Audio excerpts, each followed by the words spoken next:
مولا سبھی اور کیا چاہتا ہے، بس مغفرت کی عطا چاہتا۔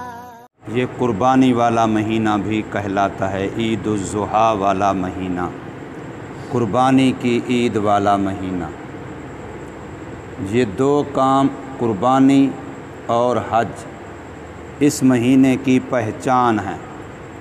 اس مہینے کا تعارف انہی دو کاموں میں سے کسی ایک کام سے ہوتا ہے، قربانی کے حوالے سے اور حج کے حوالے سے، اور یہ دونوں کام سال میں ایک مرتبہ کرنے پڑتے ہیں۔ حج زندگی میں ایک مرتبہ فرض ہے، اور اللہ تبارک و تعالی ہر سال موقع دے، توفیق دے تو بہت بڑی نیکی کا عمل ہے۔ لیکن قربانی صاحب نصاب آدمی پر ہر سال واجب ہے اور شعار اسلام میں سے ہے۔ قربانی شعار اسلام میں سے ہے۔ اگر کوئی آبادی والے، گاؤں والے، بستی والے، شہر والے مکمل طور پر قربانی کرنا چھوڑ دیں، جان بوجھ کے بغیر کسی عذر شرعی کے، اور اسلامی حکومت ہو، تو ایسے لوگوں کے خلاف حکومت کے لیے جہاد کرنا فرض ہے۔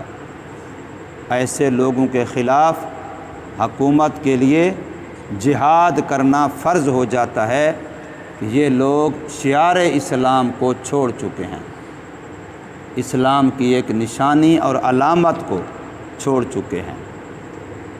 جس وقت قربانی کا حکم آیا، اس وقت سے لے کے سال حضور صلی اللہ علیہ وسلم کی زندگی کے آخری سال تک آپ صلی اللہ علیہ وسلم نے کبھی بھی قربانی والے عمل کا ناغہ نہیں فرمایا، بلکہ حضور صلی اللہ علیہ وسلم نے باوجود مالی وسعت نہ ہونے کے پھر بھی ہر سال قربانی فرمائی ہے۔ یاد رکھیے، قربانی کے لیے صرف قربانی کے دنوں میں بندے کی مالی حالت دیکھی جائے گی۔ سارا سال کوئی بندہ امیر تھا اور قربانی کے دنوں میں اس کے پاس مال ادھر ادھر ہو گیا، خرچ ہو گیا، چلا گیا، تو اس پر قربانی واجب نہیں رہتی۔ اور اگر بندہ سارا سال غریب تھا لیکن قربانی کے دنوں میں اس کے پاس پیسے آ گئے کہیں سے، اللہ پاک نے دے دیے، تو اس پر قربانی کرنا واجب ہو گئی، چاہے آگے پیچھے نصاب نہیں تھا۔ یعنی قربانی کے جو 3 دن ہیں 10، 11، 12، پہلے دن پیسے آ گئے تب بھی قربانی واجب ہو گئی۔ پہلے دن غریب تھا، دوسرے دن اللہ پاک نے پیسے کہیں سے دے دیے تب بھی قربانی واجب ہو گئی۔ دوسرے دن بھی غریب تھا، تیسرے دن پیسے اللہ نے کہیں سے بھیج دیے تب بھی قربانی واجب ہو گئی۔ تو قربانی کے وجوب کا تعلق ان 3 دنوں کے ساتھ ہے۔ ان 3 دنوں میں سے کسی دن بھی اگر وہ صاحب نصاب، صاحب حیثیت ہو گیا تو قربانی اس پر واجب ہو گئی۔ اور قربانی ایسا اللہ کو محبوب عمل ہے کہ فرمایا جو بندہ قربانی کرتا ہے، قربانی کے جانور کے جسم پر جتنے بال ہوتے ہیں، ہر بال کے بدلے قربانی کرنے والے کو نیکی ملتی ہے۔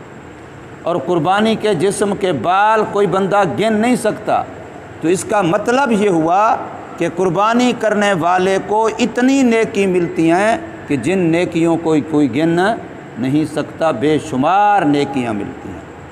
اور قربانی والا عمل اتنا اللہ کو پیارا ہے، فرمایا قربانی کے جانور کو تم جتنا چراؤ گے وہ سارا تمہارے نیک عمل میں تولا جائے گا، جتنا پلاؤ گے وہ بھی تمہارے نیک عمل میں تولا جائے گا۔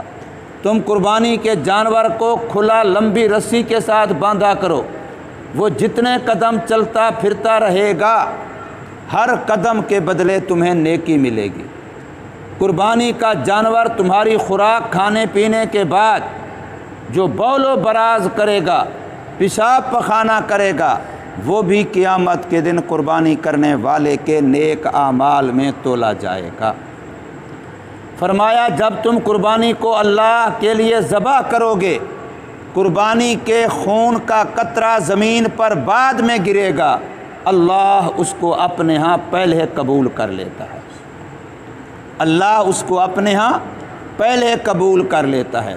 رسول اللہ صلی اللہ علیہ وسلم نے ایک سال 2 چھترے قربانی کیے، فرمایا ایک میری قربانی ہے اور ایک میری امت کے غریبوں کی طرف سے قربانی ہے۔ جو میری امت کے غریب لوگ قربانی نہیں کر سکیں گے، میں ان کی طرف سے قربانی کر رہا ہوں۔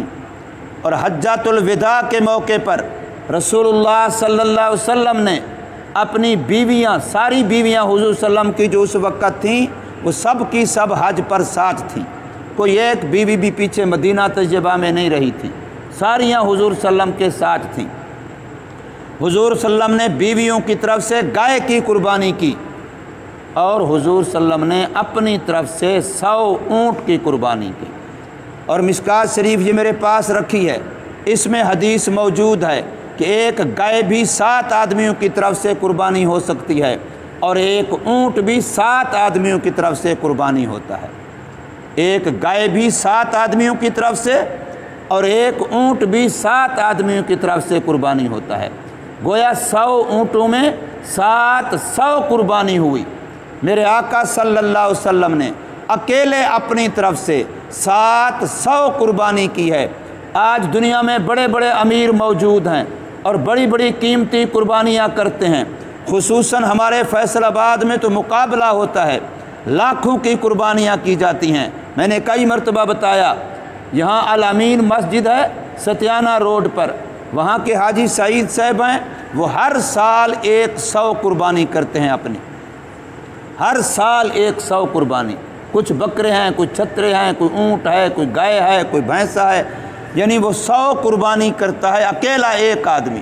اور بھی اس طرح فیصل آباد میں بڑے لوگ ہیں، یہاں خالد آباد میں باقاعدہ مقابلہ ہوتا ہے، لاکھوں کی سے ایک قربانی خریدی جاتی ہے، خوبصورت سے خوبصورت، قیمتی سے قیمتی جانور۔ لیکن پھر بھی آج تک آپ نے نہیں سنا ہوگا کہ کوئی ایک ایسا آدمی جس نے 100 اونٹ کی قربانی کی ہو، یعنی ایک سال میں 700 قربانی کی ہو، اور یہ میرے آقا صلی اللہ علیہ وسلم نے کی ہے۔ یہ وہ نبی ہے جس نے بھوک کی وجہ سے پیٹ پہ پتھر باندھے ہوئے ہیں، یہ وہ نبی ہے جس کے گھر میں مہینہ مہینہ کھانا نہیں پکتا، چولہا نہیں جلتا، یہ وہ نبی ہے۔ لیکن اس کے باوجود پھر بھی وہ نبی 700 قربانی اکٹھے کر رہا ہے۔ میں اور آپ اپنے عقل سے پوچھیں، اپنے عقل سے سوچیں کہ ہمیں اپنے لیے، اپنے کپڑوں کے لیے، اپنے مکان بنانے کے لیے، اپنی گاڑی بنانے کے لیے، اپنے مکان کی ڈیکوریشن کے لیے، بیٹے کی شادی پر فضول خرچی کرنے کے لیے، بیٹی کی شادی پر ناجائز جہیز کے لیے اور ناجائز بارات کو کھانا کھلانے کے لیے قرضہ بھی اٹھا سکتے ہیں، اس کے لیے تو پیسے ہیں۔ جب قربانی آتی ہے تو پھر ہمیں اپنی غربت یاد آ جاتی ہے، پھر مالی تنگی یاد آ جاتی ہے۔ یاد رکھیے، میرے آقا صلی اللہ علیہ وسلم کا فرمان ہے کہ جو بندہ قربانی کر سکتا ہے وہ پھر بھی قربانی نہیں کرتا، فرمایا اس کو کہہ دو عید نماز کے لیے ہماری عیدگاہ کے قریب بھی نہ آئے۔ صرف یہ نہیں کہ نماز نہ پڑھے، من وجد ساعتن، جو قربانی کرنے کی طاقت استطاعت رکھتا ہے، فلم یضاحِ، لیکن پھر بھی قربانی نہیں کرتا، تو فرمایا اس کو کہہ دو فلا یقربن مصلانا، ہرگز ہماری عیدگاہ کے قریب بھی نہ آئے، عید نماز والی جگہ کے قریب بھی نہ آئے۔ یہ نہیں فرمایا کہ نماز نہ پڑھے، حالانکہ حضور صلی اللہ علیہ وسلم کی ساری زندگی نماز کی دعوت دیتے ہوئے گزری ہے، نماز کے لیے بلاتے ہوئے گزری ہے۔ نماز آنکھوں کی ٹھنڈک ہے، نماز اللہ کے قرب کا ذریعہ ہے، حضور نماز کے لیے بلاتے ہیں۔ لیکن یہاں واحد وہ جگہ ہے کہ جو بندہ قربانی کر سکتا تھا وہ پھر بھی نہیں کرتا، تو اس کے لیے فرمایا فلا یقربن مصلانا، ہرگز نون تاکید ثقیلہ لگائیے، نہیں کا صیغہ ہے، فلا یقربن مصلانا، اس کو کہہ دو کہ ہماری عیدگاہ کے نماز والی جگہ کے قریب بھی نہ آئے۔ اور کون قربانی کر سکتا ہے؟ جو بیٹے کی شادی پہ خرچہ کر سکتا ہے، جو بیٹی کی شادی پہ خرچہ کر سکتا ہے، وہ قربانی کیوں نہیں کر سکتا؟ قربانی وہ مسلمان نہ کرے غریب ہے جو بیٹے کی شادی بھی سادگی سے کرتا ہے، بیٹی کی شادی بھی سادگی سے کرتا ہے۔ وہاں تو بچہ پیدا ہوتا ہے، اس کے ختنے کے رسمیں، اس کے لیے جو خون سے ہیجڑے آتے ہیں، خواجہ سرا، ان کے ناچنے کے لیے کیا کچھ برادری کی دعوتیں، وہاں لاکھوں روپے اڑا دیے جاتے ہیں۔ اس وقت تو غربت کا رونا نہیں رویا جاتا، اس وقت تو اپنی مالی تنگی سامنے نہیں آتی۔ مالی تنگی صرف اس لیے آتی ہے جب اللہ سے معاملہ کرنا ہے، ثواب اللہ سے لینا ہے، اجر اپنے لیے ہے۔ اور پھر یاد رکھو، قربانی کے بارے میں اصل مسئلہ یہ ہے کہ قربانی کا جانور پہلے سے اپنے پاس رکھو، کچھ دن پہلے سے اپنے پاس پالو پولو، اس کے ساتھ مانوس ہو جاؤ، وہ تمہارے ساتھ پیار کرے، تم اس کے ساتھ پیار کرو، قربانی مانوس ہو جائے، قربانی پیاری لگنے لگ جائے، قربانی گھر کا حصہ بن جائے، قربانی کے جانور سے بچے بڑے مانوس ہو جائیں۔ اب جب ہماری پیاری چیز ہماری آنکھوں کے سامنے، خصوصاً قربانی کے لیے مسئلہ ہے کہ اس کو خود آپ ذبح کرے، اب جب پیاری چیز ہوگی، مانوس چیز ہوگی، اس سے محبت ہو چکی ہوگی، اس پر خود چھری چلائے گا تو وہ چھری اس پر بعد میں چلے گی، پہلے اپنی چاہت پہ چلے گی، پہلے اپنی محبت پہ چلے گی۔ اس لیے چوتھے سپارے کی پہلی آیت ہے لن تنالوا البر حتی تنفقوا مما تحبون، اس وقت تک تم نیک لوگوں میں شمار نہیں ہو سکتے ہو جب تک تم اپنی پیاری چیز اللہ کو نہیں دیتے ہو۔ حضرت ابراہیم علیہ السلام کی یادگار ہے قربانی، انہوں نے بیٹے کی قربانی دی ہے، اس لیے مسئلہ بنا دیا قیامت تک اللہ نے، جو میری رضا کے لیے اخلاص سے قربانی دے گا وہ چھترے کی دے گا، ثواب اولاد کا دوں گا، وہ بکرے کی دے گا، ثواب اولاد کا دوں گا، وہ گائے کی قربانی دے گا، ثواب اولاد قربان کرنے کا دوں گا، وہ جس جانور اونٹ گائے بھینس کو قربان کرے گا لیکن میں اس کو ثواب اولاد کی قربانی کا دوں گا۔ اس لیے کہ یہ قربانی ابراہیم علیہ السلام کی یادگار ہے، انہوں نے اولاد قربان کی ہے، اولاد کو پیش کیا ہے، تو اس کی سنت جو اپنائے گا اللہ اس کو بھی اولاد کی قربانی کا ثواب دے گا۔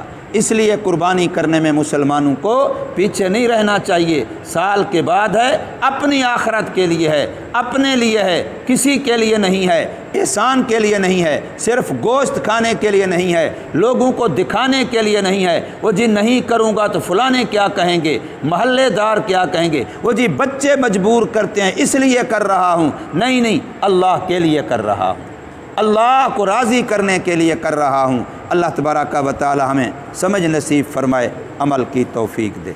الحمدللہ۔